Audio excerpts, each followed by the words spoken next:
Es el afiche que estuvo circulando y que pone como primera idea fuerza agroandino, primera víctima de la colonialización. Y yo estoy hablando de la decolonialidad en la gestión del territorio. Bueno, nosotros somos un país con una extremada diversidad que ha sido mencionada por Lilia y por todos los ponentes anteriores, pero cómo esa constatación ingresa en la actividad pública y privada y en todos los poros de la sociedad, del marco normativo, de la cultura organizacional, cómo esa constatación de que somos un país mega diverso en muchas dimensiones de la realidad se incorpora en el actuar cotidiano, en la mirada y la concepción de la dinámica de la realidad de múltiples procesos que simultáneamente están actuando en distintas partes del país. Entonces, la primera idea es compartir con ustedes nuevamente esto, qué implicancias políticas, ideológicas, cosmogónicas puede tener el hecho de reconocer esta mega diversidad de escenarios. Entonces, la primera cosa que ya la mencionaron también es que nosotros somos un país de montañas tropicales, de esa tremenda monumentalidad de la cadena montañosa de los Andes, que es la única en el planeta que va de la Antártida al trópico, a la línea ecuatorial, nos toca en esta etapa de nuestra historia gestionar esta porción de los Andes que tiene estas características de cara al occidente y de cara al oriente y una gran cantidad de espacio interandino, de los valles interandinos. Entender eso significa que estas montañas, a lo largo de miles de años, han ido configurando un rostro y ese rostro se ha conformado las cuencas y microcuencas como dinámicas de todo lo que está vivo, lo que es en el sentido más amplio de la palabra, no solamente el ser humano, los ecosistemas, los climas, la dinámica estacional de los fenómenos y todo ese reverdecimiento y estiaje que tenemos en distintas zonas se comporta en cada una de ellas de manera excepcionalmente particular. Y entonces, pero nosotros no hemos recibido un país como el que estamos ahora narrando. Tenemos una historia milenaria que ha sido reconocida, como lo ha mencionado Lilia, como cuna civilizatoria. Es decir, que hemos aportado a la sociedad humana planetaria un conjunto de conocimientos, saberes, tecnologías, comprensiones que nos ha permitido vivir en esa mega diversidad, en una estrategia que ofrece a la mega diversidad conocimientos que son atendidos con la mega diversidad. Se exacerba la mega diversidad. Por lo tanto, se copia de la naturaleza los elementos de esa mega diversidad para instalarlos en las chacras, en el manejo de la silvestría que está en todas las culturas, sean que tengan asentamiento en costa, en la montaña o en los llanos y en los bosques amazónicos. Esa milenariedad ha sido detenida. Se las reconoce como temas de las disciplinas profesionales, pero no para la práctica política de las decisiones que tengan que ver con el uso de los presupuestos. Pero entonces esa realidad de sistemas, de muchos sistemas superpuestos, con dinámicas de distintos ritmos, nos da una característica de un país de alta complejidad, que son dinámicas trenzadas, interrelacionadas por las distintas altitudes, latitudes, longitudes, estacionalidades, culturas y las crianzas que se han adecuado para esto. Esta realidad es en la que se ha construido muchos territorios dentro de un territorio y ahí eso tiene que ser entendido qué significa el territorio. Entonces, esta heterogeneidad, esta dispersión de espacios útiles, esta diversidad biológica, esta variabilidad climática en condiciones de cambio climático, la fragilidad de los ecosistemas, la inestabilidad geológica por el círculo de fuego, está compartida en un sistema de interrelación sociedad humana-naturaleza en permanente ritmo según las estaciones y según las localidades en que se encuentran. Eso ha dado pie a la coexistencia de una diversidad cultural, lingüística y étnica que no se quiere reconocer más que como si fuera objetos en una vitrina y no una cultura viva que se expresa desde muchas maneras en distintos lugares simultáneamente, pero que están interconectados. Entonces, ese país mega diverso, desarrollémoslos ahora de esta manera. Esto es las montañas tropicales de los Andes, estos son los vientos alisios del Pacífico, los vientos alisios del Atlántico que se traen todos los ríos atmosféricos que brotan de la evapotranspiración de todo el bosque amazónico y que se estrellan contra los farallones de la vertiente oriental, generando comportamientos de que la selva está hasta la cumbre de las vertientes, de las montañas de vertiente oriental, pero también por la presencia de la corriente fría peruana, la corriente caliente del trópico, el encuentro de estas y los fenómenos del Niño que se han repetido muchísimas veces y que en sus tiempos prehispánicos eran esperados como gran cosa y ahora son una calamidad. Esas concepciones de mirar los fenómenos de distintos ángulos responde pues a las cosmovisiones, los epistemes que tengan cada uno de estos habitantes que estamos aquí.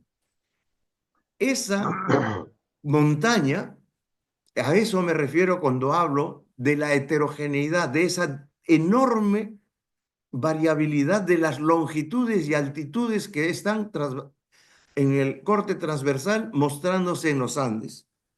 Y por lo tanto, una cantidad de zonas de vida, de climas y de dinámicas de los ecosistemas en pequeño, en grande, en sistemas mayores, etc.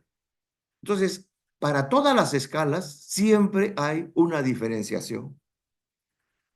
Y este tema de acá, que es un tejido, es una cosmovisión andino-amazónica en el que son una permanente,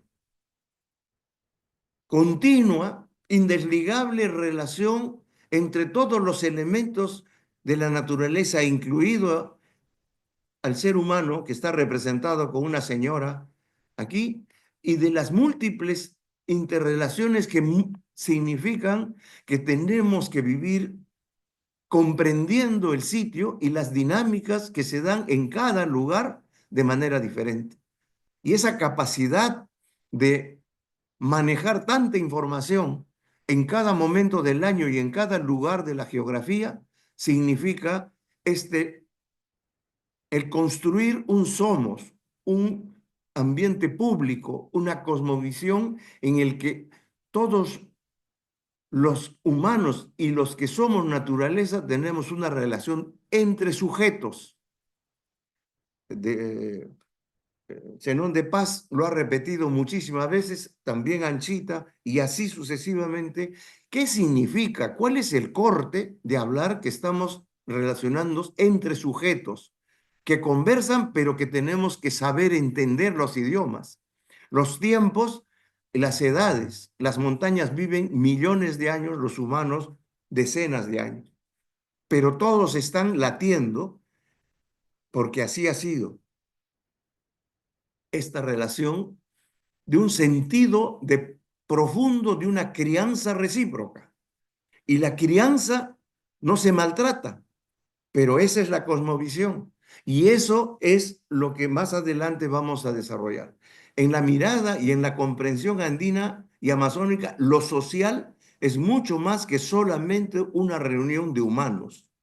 Esta colectividad, ese sentimiento hacia la tierra, hacia los paisajes, hacia los cultivos, se ha mostrado en esa ritualidad permanente de la agricultura, la crianza, la ganadería y todas las fechas del calendario. Y por eso el Perú no tiene un calendario, como dice Midagri, sino tiene muchísimos calendarios. Todo en el Perú debe ser entendido en plural. Y eso cuesta porque nos han enseñado al yo y a lo singular. No anula lo singular, pero se define sus contenidos por su presencia en la colectividad. Por lo tanto, somos parte de una gran cosmocomunidad interrelacionada. Y asumir estas cosas en tiempos de modernos, una cosa es la modernidad y otra es lo moderno en el sentido de vivir en estos tiempos, significa que nos permitiría una nueva reencarnación, reoriginalización, reencantamiento en lo que somos nosotros más que solamente humanos. Por lo tanto, eso es lo que vamos a hablar. En este esquema, lo que estoy mostrando es el devenir histórico y la confrontación de las cosmogonías, de los epistemes que están aquí. Durante 20.000 o 15.000 años ha habido construyéndose una visión, una organización, institucionalidad, unas creencias, un conjunto de saberes, de comprensiones, de tecnologías, sobre la mega diversidad con una institucionalidad que está mostrada en lo que es Capañán. Cualquier ingeniero salido de la universidad y con el permiso, sin falta de respeto a ellos, entendería que el Capañán es una infraestructura vial de a pie o de las llamas, que eran los animales de carga. Pero eso es una mirada particular. Pero en realidad el Capañán era el reflejo de una sociedad sumamente descentralizada, con otro esquema de densidad y ocupación de la geografía, con otro esquema de las interrelaciones e interdependencias, pese a la coexistencia de múltiples lenguas y múltiples etnias y múltiples sistemas de organización político-administrativa. Entonces, mirar al Capañán solo como una infraestructura es quitarle todo el sentido y el peso mayor que ha soportado a una sociedad que ha ido desde Pasto hasta Maule en una gran estructura que es la columna vertebral similar a lo que sería el agua como sistema de sustancia que vertebra todas las formas de vida. Y eso significa otra cosa. Y eso se rompe con la conquista y el virreinato, que construye ya otro territorio. Ya no se construye el territorio prehispánico con todos sus elementos culturales, sino empieza a construirse un territorio colonial cuyo centro de operaciones está en España y la función es primario exportadora.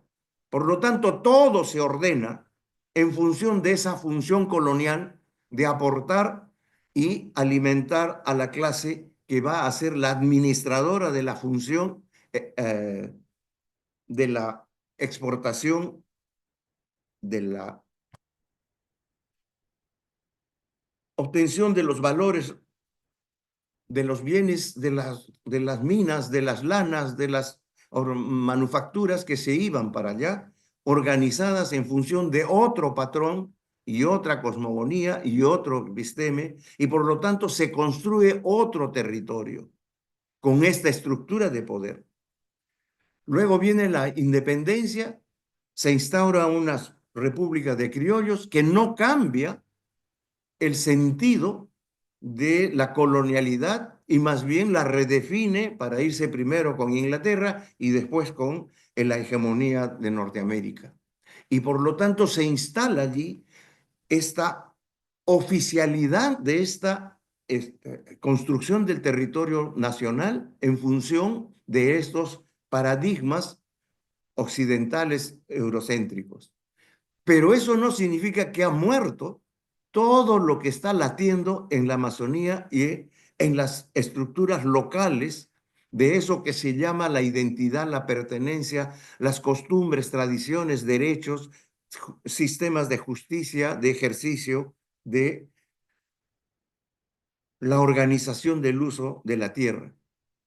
Y esta relación no está resuelta, no está estructurada, y eso ha sido el devenir de un conflicto, tensión entre la agresión y la resistencia que la estamos viviendo, y por eso el tema que estamos tocando. Por eso, en ese contexto, ¿cómo hacemos para vivir dentro, pero con una perspectiva en contra? Porque esta es la primera vez en la historia del planeta que un sistema capitalista se ha instalado a nivel planetario. No hay un solo poro del planeta que no tenga la influencia de este sistema capitalista. Y por lo tanto es una relación social, no es un tema de personas. Las personas no hacen más que expresar por su boca lo que la relación social de la apropiación privada está siendo exigida. Entonces ahora, este país de montañas, este país con estos paisajes y en donde se han desarrollado estas culturas, es nuestro sustrato a partir del cual todo se puede entender. La costa es la parte baja de las montañas en su vertiente occidental, y la selva es la parte baja de las montañas en su vertiente oriental, que se ha dibujado paisajes boscosos a partir del propio desarrollo de los ecosistemas que hay allí. Y en esas condiciones se ha producido esta agricultura andina de ocupar los espacios increíblemente más locos, pero con una organización social comunitaria que le permite criar esa agrobiodiversidad, pero también criar lo no agrario, que es lo silvestre, pero que está criado en vertientes así. Más del 20% de la ingesta alimentaria de las poblaciones de los 2.500 metros hasta los 5.000 dependen de la recolección de frutos, hojas, raíces, ramas que producen en la silvestría. Es decir, plantas medicinales, alimenticias, aromáticas, rituales, sagradas, son parte de el calendario que hemos heredado hasta ahora y que muchísimas familias, muchísimas comunidades lo practican. Entonces, esta visión territorial de lo agrario y lo no agrario, organizado en comunidad, sin desmerecer el esfuerzo de las familias comuneras, que están diciendo qué es lo comunal y qué es la posesión y cuál es el trabajo de interdependencia y reciprocidad para cubrir esta complejísima localización de una agricultura que bien dice Lilia, que se llama agricultura andina, y que esa agricultura se concreta en Puno de una manera, en la parte alta de la sierra de Piura de otra manera, y que esta forma de ocupar es totalmente coherente con la dinámica de la vitalidad de los ecosistemas, coherente con la estacionalidad, coherente con el intercambio de la interdependencia entre pisos y entre valles. Entonces, esa alta complejidad no puede ser, no ha brotado espontáneamente ni con un criterio de agricultura familiar. Ha brotado por un reconocimiento de un encuentro de la lógica de la montaña, de los múltiples ecosistemas, de la cuenca, de los fenómenos meteorológicos estacionales y la necesidad de reproducción material de las vidas de esta forma de crianza. Entonces, una lógica como esta, de una armonía entre lo urbano y lo rural, solo puede ser conseguida con una estructura de institucionalidad que le permita esta interrelación entre las actividades urbano-rurales y rurales-urbanas. Y ese es un paisaje. Y por lo tanto, entonces, esa ritualidad a la que yo llamo, mezcla en términos a la organización social, los sistemas de jerarquía, la ritualidad, la reverencialidad, el sincretismo religioso, donde conviven las distintas expresiones de la religiosidad, como la cruz, las flores, las ritualidades, los representantes que son los guares, etcétera, de una manera que pueden ustedes ver la tremenda heterogeneidad y cada sitio tiene su propia versión. Es decir, la coherencia del comportamiento festivo para las actividades específicas, a pesar de la alta complejidad, nunca están concebidos como islas, sino con permanente intercambio, como sistemas abiertos que están permanentemente hablando. Entonces, esta cultura organizacional tradicional eurocéntrica es una concepción centralista. Yo, el que gobierna, se le entrega el poder, pero a partir de que recibe las credenciales, establece una relación de verticalidad con los votantes, con los futuros. Esta es una relación hasta el municipio. Entonces es centralista, vertical y autoritaria. Esa es una cultura que se reproduce en todo, pero también es la misma que tiene la institucionalidad privada de empresa, pero no es la que en estas condiciones podríamos generar alternativas a que construyan una sociedad en una relación más dialogante con la naturaleza y que permita no quedarse en el corto plazo, sino proyectarse a horizontes temporales mayores en condiciones del manejo de esta complejidad que es el manejo de la incertidumbre.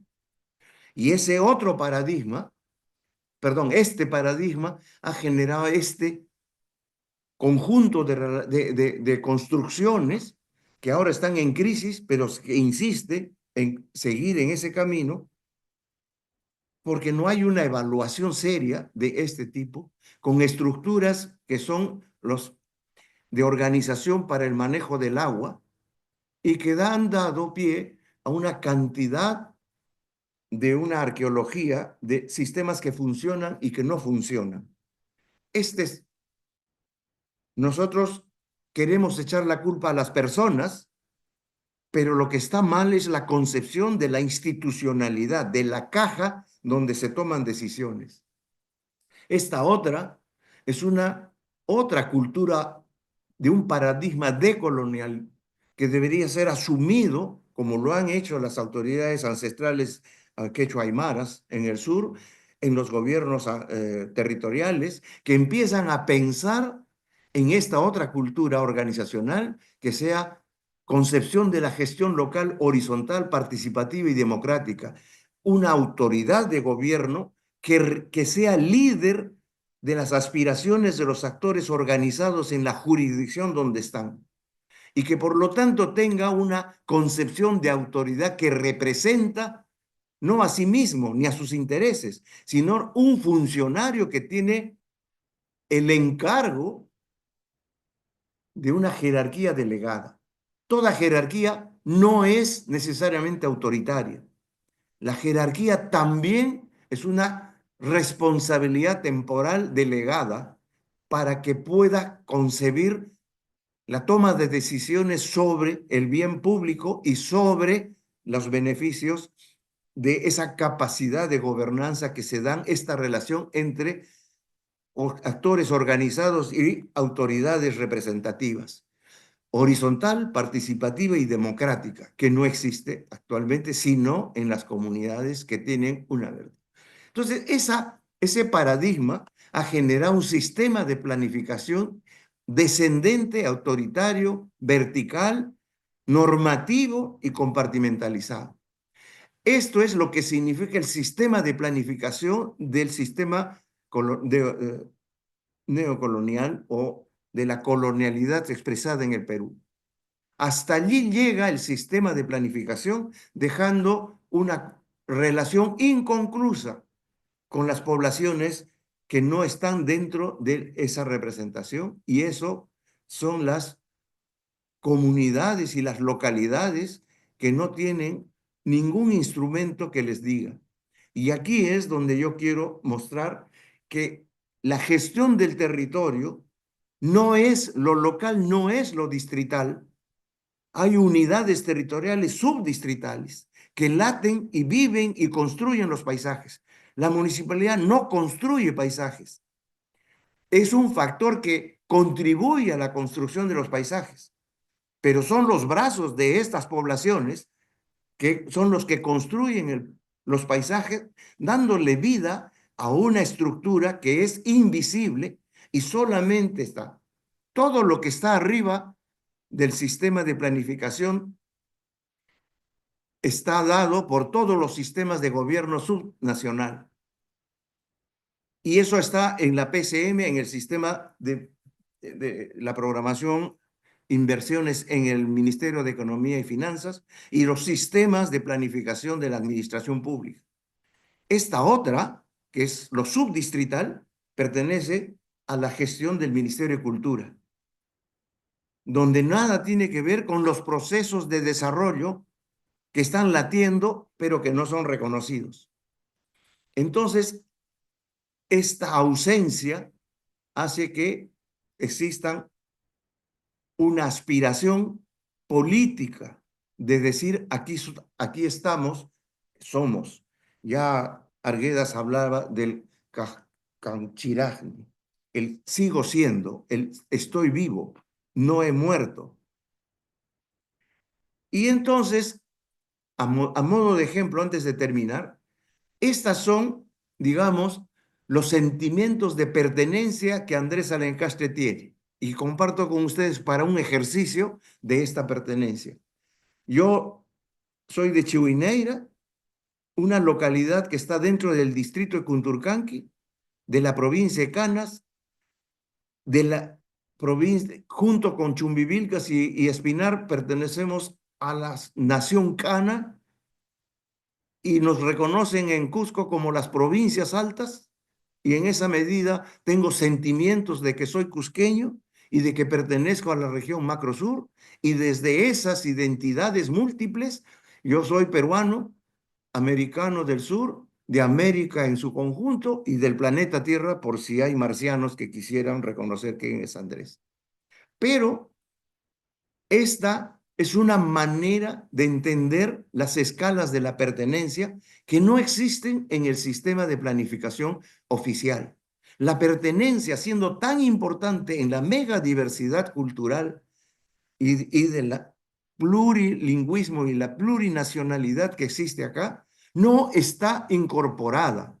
No hay un nosotros que se construya y que mueva y que genere mística para el movimiento de los brazos y las voluntades. Entonces, el sistema imaginario que comparto es partir de esto, seguir, hacerle visible, viviente, incorporado a todo el sistema, y recién con esa concepción de una planificación ascendente, pasar a lo que sería redefinir el rol de las municipalidades distritales que contienen municipalidades. Hay 1.890 distritos, pero hay 10.700 comunidades y hay alrededor de 22.000 localidades que están funcionando como comunidades sin autodenominarse. Y entonces lo subdistrital está vigente y eso le podría dar coherencia a lo que es provincial o a lo que sería una gestión de mancomunidades municipales de Cuenca y a lo que serían los gobiernos regionales o a lo nacional, y más si se considera una descentralización para que el sistema pudiera ser mucho más completo. Pero esto no se logra por petición y una nueva ley, se logra porque existen aspiraciones a constituirse parte, porque en lo nacional también está las localidades. En lo departamental están las localidades. En lo provincial están las localidades y comunidades. Esta vigencia de lo local hay que expropiarle a la municipalidad para que pueda haber esto. Por supuesto que hay fenómenos, hay realidades y hay procesos de una agresión permanente a la comunidad y a las localidades para descomunalizar, descampesinizar, deserranizar, desandinizar todo. Pero también hay resistencias que permiten una renovada reconfiguración, reanimación de estas en tiempos actuales. Entonces sí habría una coherencia en el sistema de planificación y por lo tanto la descentralización basada en los sentimientos de pertenencia tiene otro carácter que no es en ningún tratado de los procesos de descentralización se ha hablado de los sentimientos de pertenencia macrorregional. Sin embargo, están vivos y son fuente de cohesión impresionantes. Entonces, un programa de uso de tierras dentro de las localidades donde está la lluvia, los ecosistemas y los sistemas tecnológicos de aprovisionamiento de la vida no solamente de la humanidad, sino de los ecosistemas que están acá, significa una concepción de múltiples dimensiones y múltiples sistemas interactuando simultáneamente, propiciado por una cantidad de pueblos que están localizados en la estructura viva de la montaña en esta microcuenca y en esta comunidad. Y a esa me permito un minutito hablar de las generaciones por las que hemos pasado. Ha habido una hegemonía, una predominancia, una reverencialidad a llenar de infraestructura hidráulica toda la solución de los temas de la disponibilidad de agua para cubrir las necesidades de agua.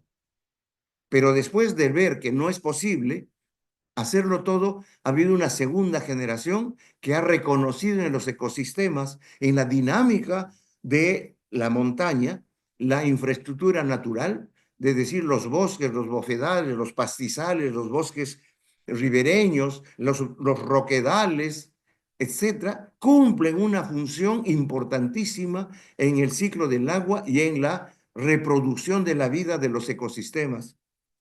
Y ahora estamos viviendo la vigencia de una tercera generación de siembra y cosecha de agua, que es aquí siembro y aquí cosecho. Pero mi espacio de gestión es mucho más que la ubicación de todas estas infraestructuras de siembra y cosecha en una realidad como esta. Tenemos que recuperar y reimaginarnos que debe haber una alternativa que abarque a las otras, que les diga dónde se usan, y esa es la de la Uyguay, Yacu Uyguay, la crianza del agua, que significa criar todo nuevamente, porque el agua está vertebrando todo y depende de la lluvia. Y por lo tanto hay que ser conviviente con la lluvia para retener en esas partes y decirlas. Y por lo tanto ahora, con este esquema, la propuesta de esta decolonialización es que la agenda de las organizaciones de base, de las representaciones andinas y que los que asumimos que esta es una mirada que está coherente con el lugar y la historia en la que vivimos, es la comunidad localidad desde un enfoque integral de microcuenca, debe ser considerado como un programa presupuestal integrado. Eso significa que las comunidades y localidades son los ejecutores de las inversiones públicas en un proceso de planificación ascendente. Por lo tanto, entonces, el poder, la construcción del poder está en las comunidades que se autoidentifican con sus capacidades de gobierno sobre las unidades territoriales. Más del 60% de las tierras agropecuarias registradas en el censo están bajo gestión de comunidades. Y eso no es suficientemente relevado en la interpretación del censo. Un 40%, o sea, 15 millones de hectáreas de las 38 que suma el conjunto, está bajo conducción de formas no comunitarias, de las cuales 400.000 pertenecen a sistemas corporativos de gestión empresarial agraria. Y es así, entonces, con este mensaje, que nosotros podemos ver la inyección de hacer vivir todas estas cosas, porque este esquema considera la diversidad biológica, la agrobiodiversidad, la gestión del agua y microcuencas, el cambio climático, la gestión de riesgos, la participación comunitaria y la gobernanza comunal como la célula de este organismo que se llama país y que tiene que repensar la caja en la cual se ha aprisionado todas estas decisiones. Los proyectos se hacen en gabinete y se van a ir a forzar en la realidad y después dicen por qué no quieren recibir algo bueno para ellos. Entonces, ese tipo de reflexiones es parte de la lucha por la decolonialidad y del pensamiento, como lo ha dicho Conan. Primero nos decolonizamos nosotros, reaprendemos lo que hemos aprendido y reaprendemos los elementos que la realidad nos está mostrando todos los días en el rostro. Muchísimas gracias.